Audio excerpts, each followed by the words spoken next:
yes, indeed, the brain actually does function differently and works differently, slightly differently in these gifted children than sort of your average, the way your brain works, which is fascinating to me and, makes so much sense because we all are so different. And you see that all the time in talking with the people. You can read the same thing, you can experience the same thing.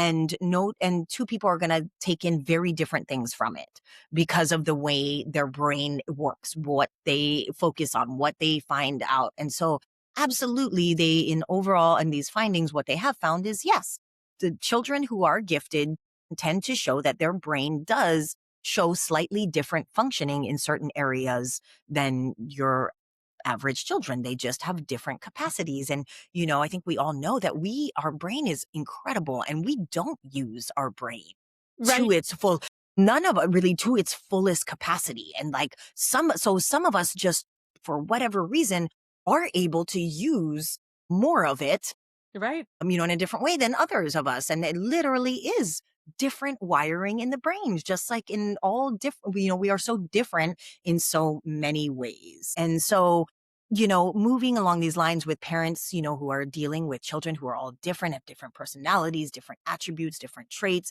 And we've come to know that not only does nature play a part in who we are Had and the nature versus development. nurture in my brain and know that term and are curious about that. Yeah. Absolutely. Nurture plays a huge role. And especially we even talked about in some of these gifts could be talents. And then how do we nurture that into be greater gifts if we see those? So if parents are wondering about their child, how can parents gently recognize signs that their child may be thinking in more advanced or unique ways for their age? Again, going back to working with kids with autism, we're able to recognize that some kids communicate differently as young as 1.5, 2, and then by the time they're 3, they could get a diagnosis. So parents are definitely onto something when they think, "Oh, my kid might be a little smarter in this area," or, "Oh, my kid really understands something in that area." Parents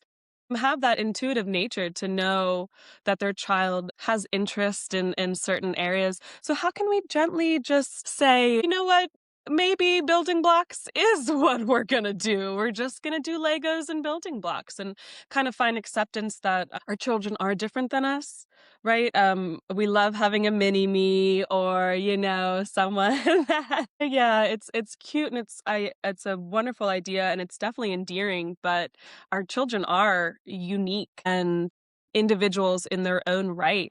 And if my favorite animal is not a horse, but my daughter loves horses, maybe we can try to go past my fears of what her successful life will look like and think, okay, this is giving her joy right now. She wants to learn about this.